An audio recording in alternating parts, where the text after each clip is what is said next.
Oke, assalamualaikum warahmatullahi wabarakatuh. Waalaikumsalam warahmatullahi wabarakatuh. Kembali lagi dengan saya Tomiri, host Info Petani Rokan Hilir.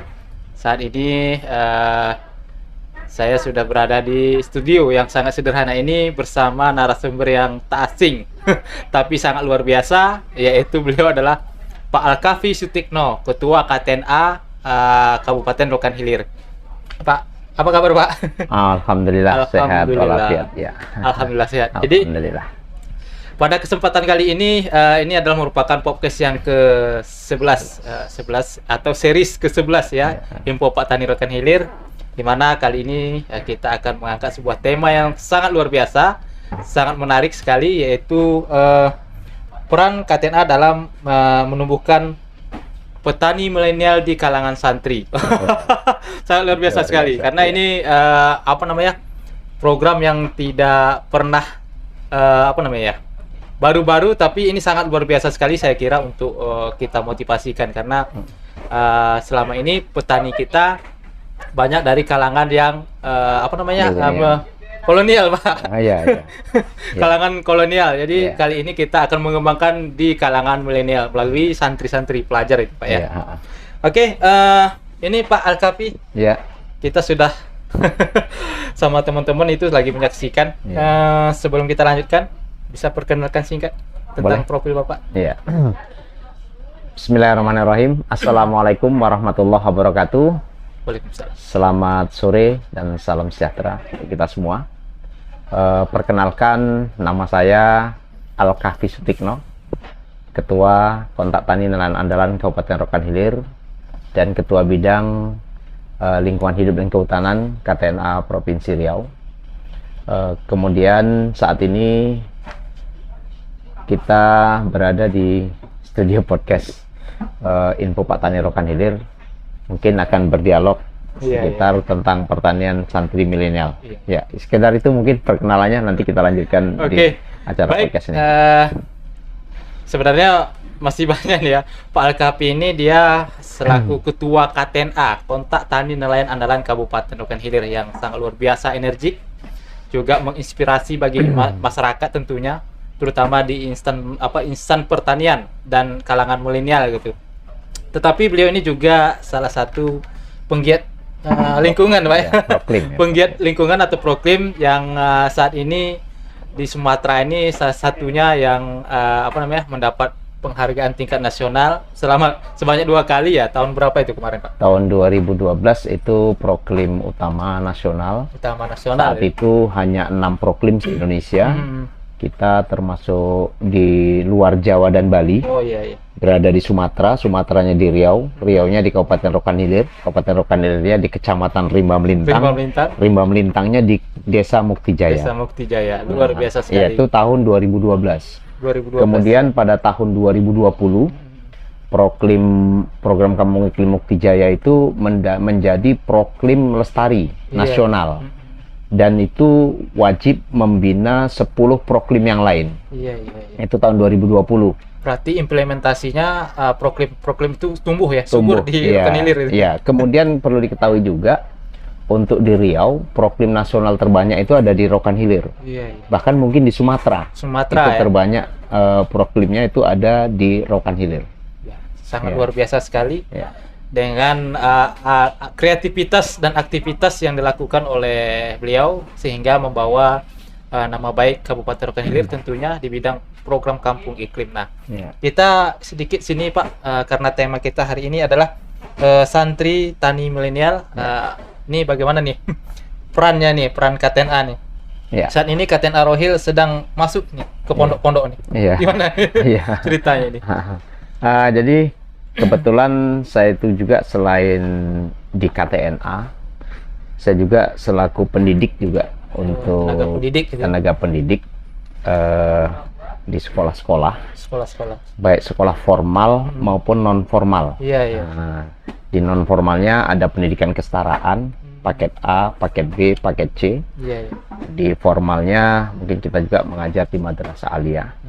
Jadi saat ini saya selaku Ketua KTNA, kita sudah masuk ke pesantren, ada beberapa pesantren dalam rangka pertama ada namanya mata pelajaran kewirausahaan. Wirausaha. Iya, kewirausahaan. Jadi di sana kita memasukkan program-program pertanian untuk keterampilan para santri itu sendiri. Yang tujuannya bagaimana santri itu selain dia mendapatkan ilmu agama di bangku pondok pesantrennya, dan dia juga akan mendapatkan keterampilan pertanian. Iya, iya. Kenapa harus keterampilan pertanian? Karena kalau kita lihat mayoritas santri itu berasal dari anak petani. Oh, ya, Dan petani. kemudian juga perlu kita ketahui sumber daya alam kita ini rata-rata memang potensi untuk pertanian. Nah, jadi sangat tepat sekali karena rata-rata pondok pesantren itu memiliki lahan yang sangat luas, dan kemudian 24 jam itu santrinya berada di sana, berarti satu hari itu 3 kali makan. Iya, iya. Yang dimakan pasti produk pertanian. Tentu ya. Nah, tentu produk pertanian pastinya. Nah, makanya kita masukkan keterampilan-keterampilan pertanian untuk kewirausahaannya, sehingga lokasi pondok atau sumber daya alam atau yang ada di sekitar pesantren itu bisa dipotensikan untuk keterampilan pertanian. Nah, itu. Jadi masuk ke pesantren seperti apa aja nih produk-produk yang dikembangkan di pesantren? Oh ya, jadi kita hari kali ini masih tahap pengenalan dasar tentang keterampilan pertanian.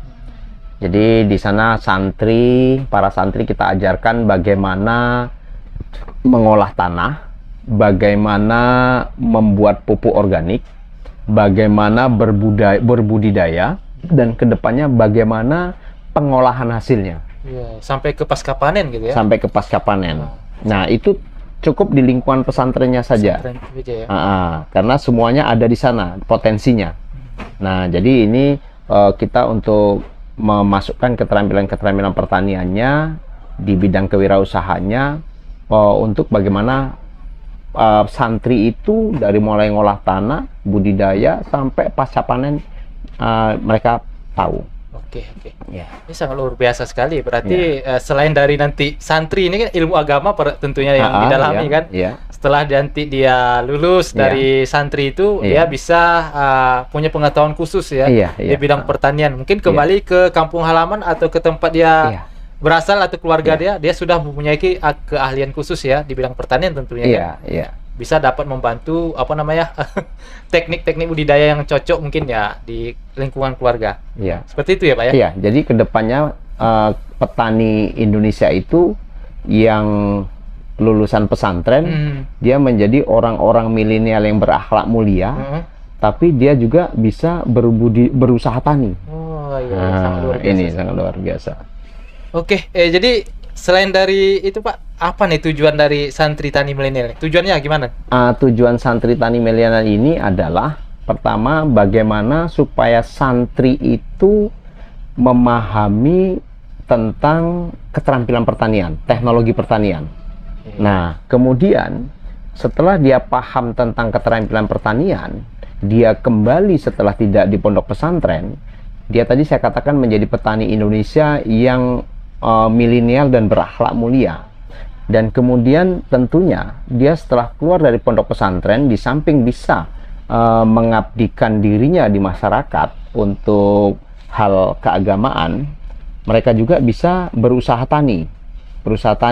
Nah, tentu usaha tani yang dimaksud di sini adalah usaha tani yang modern, Nah, jadi dia sudah dapat ilmu agama dan dia juga sudah dapat keterampilan pertanian, sehingga ke depan para santri ini setelah menjadi masyarakat, dia sudah mendapat jawaban dari tantangan hidupnya dalam hal kecukupan pangannya.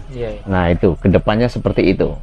Nah, tapi kita harapkan juga petani santri milenial nanti mereka memahami tentang teknologi pertanian, sehingga ke depan dia akan bisa bersaing di bidang bisnis pertanian yang lebih modern. Nah, itu. Oke, sangat luar biasa ini. Selain dari kecakapan di bidang ilmu agama, beliau juga dibekali ilmu pertanian ya kali ya, wirausaha dan sebagainya. Ini sangat luar biasa. Iya. Apalagi petani milenial. Tentunya kecakapan inilah yang perlu nanti dikembangkan di masa yang akan datang tentunya ya. Iya. Kemudian apa nih kontribusi nih terhadap pondok pesantren itu sendiri gitu? Oh ya, kontribusi kegiatan ini, kegiatan santri milenial ini terhadap pondok pesantrennya. Iya, iya. Ini tentu luar biasa. Tadi di depan saya katakan bahwasanya santri itu tentunya mondok ya, mondok ya. Atau tinggal di pondok pesantren itu. Tentu kebutuhan pangannya itu juga dari pondok pesantren itu. Nah, selama ini pondok pesantren mungkin bahan pangan daripada warga pesantren itu didatangkan dari luar. Dari luar. Dari luar. Nah, dengan adanya program santri tani milenial ini nanti, sebagian dari bahan pangan santri itu sendiri atau warga yang mereka konsumsi itu berasal dari pondok pesantren itu sendiri. Nah, ini sangat luar biasa. Di samping kecukupan pangan, dia juga mendapatkan ilmu. Nah, makanya ke depan laginya nanti ini bidang pertanian dalam pesantren ini akan jadikan menjadi agribisnis modern berbasis korporasi. Nah, ini sangat luar biasa. Jadi dikelola oleh pondok pesantren itu sendiri. Bidang usaha pertanian ini dan agribisnisnya yang modern dan berbasis korporasi tadi. Nah, jadi ilmu wirausahanya dapat, ilmu budidayanya dapat, dan ini luar biasa ke depannya. Sehingga nanti akhirnya pondok pesantren itu di samping ilmu agama yang luar biasa sudah diberikan, pesantren sendiri bisa menciptakan pekerjaannya sendiri. Nah, ini kedepannya lebih akan sejahtera dan lebih luar biasa lagi. Nah, tapi bukan berarti kita ini keterampilan ini hanya sebagian daripada kegiatan di pesantren saja. Tapi kegiatan khususnya adalah mereka menuntut ilmu agama yang dari para kiainya. Nah, ini luar biasa. Nah, ini program Menteri Pertanian ini sudah memang luar biasa untuk santri tani milenial ini. Berarti memang di sana nanti terintegrasi dengan manajemen korporasinya, ya kan, manajemen dari segala sudut lah gitu kan di bidang pertanian tentunya. Nah, kemudian juga mungkin saya rasa kalau untuk pengelolaan industri pertanian itu sendiri, saya rasa mungkin ini yang ramah lingkungan sepertinya karena kan dikelola secara langsung oleh anak-anak santri itu sendiri gitu ya. Nah, jadi selama ini yang kita berikan kepada para santri misalnya untuk seperti P2L ya, pekarangan pangan lestari di pondok pesantrennya, itu memanfaatkan barang-barang bekas yang ada di sana. Barang-barang bekas di dapur santri, di dapur pondok pesantren itu ada kemasan minyak goreng, ada dan sebagainya. Ini kita manfaatkan untuk menjadi polybag. Yang media gitu untuk media tanam. Nah, sehingga di situ juga berarti para santri ini dalam budidaya dari pekarangan pondok pesantrennya itu berbasis lingkungan, ramah lingkungan. Nah, kemudian sisa-sisa makanan di dapur itu kita olah menjadi pupuk organik cair. Nah, berarti dari situ para santri ini juga sudah mendapatkan keterampilan bagaimana mendaur ulang sampah, baik organik maupun anorganik, dan kemudian mereka juga memiliki ilmu bagaimana membuat pupuk organik. Wah, ini luar biasa. Ya. Berarti keterampilan nanti yang didapatkan oleh para santri ini ya, saya kira mungkin bukan santri aja ya, mungkin warga belajar baik guru maupun kiainya gitu ya. Iya. Ini mendapatkan pengetahuan yang multifungsi nih, mulai dari sektor budidaya, pemanfaatan limbah lingkungan, sekaligus mungkin agribisnisnya ya kan, hasil panennya dikelola oleh santri itu sendiri sebagai dikonsumsi untuk makan ya, santri mungkin juga sebagian untuk dijual, dipasarkan gitu ya. Sangat luar biasa sekali. Mengapa masuk ke ranah santri gitu ya. Sangat luar biasa sekali. Mungkin Pak, ini apakah ada kelembagaan untuk santri milenial? Ada nggak kira-kira? Ada kelembagaannya. Jadi nanti di sana akan dibuat kelompok tani santri milenial. Jadi kelompok tani santri milenial. Santri ya? Kelompok tani santri milenial. Nah, itu untuk kelompok tani santri milenial nanti ke depannya itu untuk kemandirian berpikir dan kemandirian daripada bertindak. Nah, nanti ke depannya juga mungkin di pondok-pondok pesantren itu akan dibuat namanya Habit Train. Habit Train itu adalah himpunan ekonomi bisnis pesantren. Nah, jadi himpunan ekonomi bisnis pesantren atau Habit Train. Nah, ini juga sudah sebetulnya pemerintah sudah mencanangkan ini, program-program ini, dan pemerintah sendiri sudah membantu di beberapa pesantren di Indonesia. Itu bukti kepedulian pemerintah terhadap program-program di pondok pesantren di bidang pertanian. Tentunya dalam hal ini melalui Kementerian Pertanian. Nah ini sangat luar biasa. Jadi nanti akan dibentuk lembaganya namanya Kelompok Tani Santri Milenial. Dan kemudian ada lagi nanti Himpunan Ekonomi Bisnis Pesantren. Nah ini, jadi kami sendiri di Rokan Hilir masih baru beberapa pondok pesantren. Pertama adalah pondok pesantren di Al-Husna Darussalam. Kemudian ada di pondok pesantren El Firdaus di Kecamatan Rimau Melintang juga. Di Desa Jumbrah. Dan kita juga sudah mulai ke sebagian di pondok pesantren Bidayatul Hidayah Ujung Tanjung atau Tanah Putih. Nah, kedepannya mungkin kalau memang diminta atau nggak diminta, mungkin kita akan masuk ke pesantren lain yang tujuannya bagaimana santri tadi bisa kedepannya itu memang betul-betul bisa produktif gitu. Yang selama ini sudah juga produktif, tapi sentuhan untuk di bidang pertanian baru ini oleh Kementerian Pertanian Republik Indonesia dicanangkan hal-hal seperti ini. Jadi kita KTNA wajib membantu program daripada Kementerian Pertanian itu sendiri secara swadaya. Ini sangat luar biasa sekali ya. Peranannya ini sebenarnya tumbuh ya dari pemikiran-pemikiran yang sangat luar biasa tentunya, yaitu dari Kementerian Pertanian dan didukung oleh sumber daya manusia. Tentunya salah satunya adalah kontak tani nelayan andalan. Dan kemudian kontak tani nelayan andalan ini bisa mentransformerkan informasi maupun teknologinya melalui santri-santri dan sebagainya. Ini sangat luar biasa ini, Pak. Jadi mungkin terakhir ini ada nggak pesan-pesan kira-kira untuk teman-teman kita nih? Jadi pesan kami semoga supaya program ini memang betul-betul berjalan dan ini tujuannya juga untuk mesejahterakan masyarakat kita, terutama santri.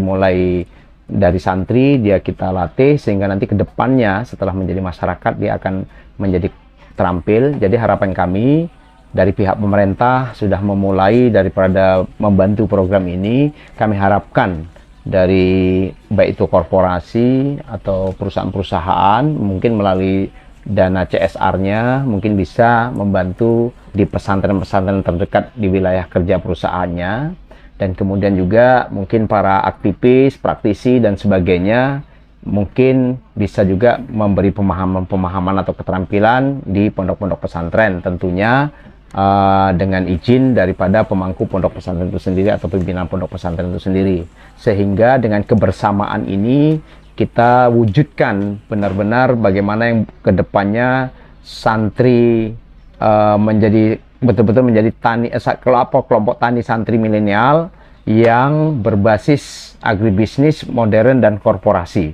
sehingga kedepannya santri kita lebih cerdas dan lebih sejahtera kedepannya untuk bangsa ini. Dan dia juga mungkin nanti akan berperan untuk membantu kecukupan atau ketersediaan pangan nasional kita. Itu pesan kita. Oke, sangat luar biasa ini tentunya. Ya mudah-mudahan nanti seluruh santri-santri yang ada mungkin di Kabupaten Rokan Hilir, Provinsi Riau dan khususnya di seluruh Indonesia, mudah-mudahan nanti bisa menciptakan santri-santri nanti yang alumninya berakhlak mulia, kemudian juga yang memiliki keahlian khusus di bidang pertanian untuk membantu mendongkrak perekonomian bangsa negara ini di sektor pertanian untuk ketahanan pangan dan ketangguhan kita dalam menghadapi pasar global tentunya. Mungkin itu Pak, bincang-bincang sore kita hari ini mudah-mudahan bisa bermanfaat bagi teman-teman kita, terutama nih warga santri baik itu pondok pesantren maupun tenaga pendidiknya ya. Mudah-mudahan bisa bermanfaat. Kemudian sebelum kita tutup ini seperti biasa, kita akan memberikan semacam sebuah souvenir kenang-kenangan buat narasumber kita. Ya, mudah-mudahan bisa menjadi kenang-kenangan. Kemudian juga jangan dilihat dari bentuknya apa yang kami berikan kepada narasumber. Mudah-mudahan ini bisa jadi suatu kenang-kenangan lah. Jadi setiap narasumber di sini akan kita berikan seperti ini. Ini, Pak. Oh, luar biasa. Ada foto saya. Foto. Ada foto saya. Tentunya ya. Luar Tentunya. biasa. Oke, tidak lupa juga untuk pemirsa atau teman-teman lagi yang nonton untuk mendapatkan souvenir cantik ini dari Info Pak Tani Rokan Hilir, bisa dengan cara nanti kita share di season berikutnya bagaimana cara untuk mendapatkan itu. Tapi jangan lupa untuk membantu kami terus dalam hal memberikan informasi dan penyuluhan pertanian agar lebih banyak manfaatnya, terutama untuk memperkembangkan teknologi di bidang pertanian tentunya. Mungkin itu dulu perjumpaan kita karena sudah lebih kurang setengah jam. Kita akan pamit mengundurkan diri. Mudah-mudahan bisa bermanfaat bagi petani kita di Indonesia, terutama milenial. Terima kasih. Jangan lupa like, share, dan subscribe. Sampai jumpa. Assalamualaikum warahmatullahi wabarakatuh.